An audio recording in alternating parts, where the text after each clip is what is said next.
Mga boss, kayo ba ay nagmamayari ng Hyundai Santa Fe na 2022 model at ayaw gumana yung inyong power outlet?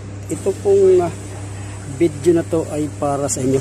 At ayan po itong Hyundai Santa Fe na 2022 model ay mayroon niyang dalawang outlet, power outlet. So ito yung sa likuran, ayan po, kung nyo pong makikita. Ayaw gumana. So ayan, gamit yung ating improvised na tester na dating charger ay titignan natin. Dapat iilaw yung indicator dito. So ayan, walang ilaw. Then ayan, dito naman sa harapan, titignan natin yung isa pa. So dito tayo sa harapan, dito banda dyan sa ilalim.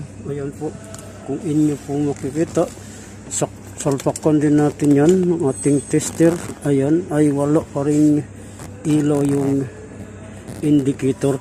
So ngayon, share ko lang sa inyo para sakaling mayroong ganito yung inyong mga sasakyan, yung location ng power outlet fuse. So dito yan banda sa may makina. Ayan, ito po yung fuse block, engine room. At ayan, titingnan natin. Yan po yung mga fuse nya. At dito sa kanyang label, ayan po, makikita po natin, andyan yung label, mabawasan natin yung kanyang mga designated fuse. So ayan po nga itong titingnan natin to. Ito yan, yung power outlet, ayan, 20 amperes. Yun yung isa.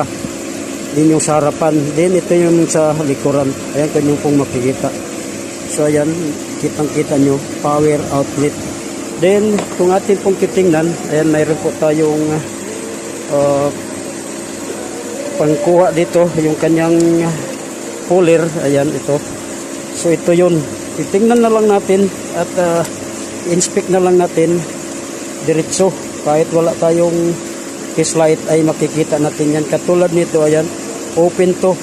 So putol to mga boss. Then tingnan natin din yung isa. So ito yon, 20 amperes ang fuse nito. So ayan, katulad yan, nabunot na rin yung isa. Inspect na lang natin, katulad yan, putol din yan. Then dito ay mayroon tayong spare nyan. Ito yung kanyang spare. Makikita din natin yan sa kanyang label. Ayan yung spare. So lagyan na lang natin.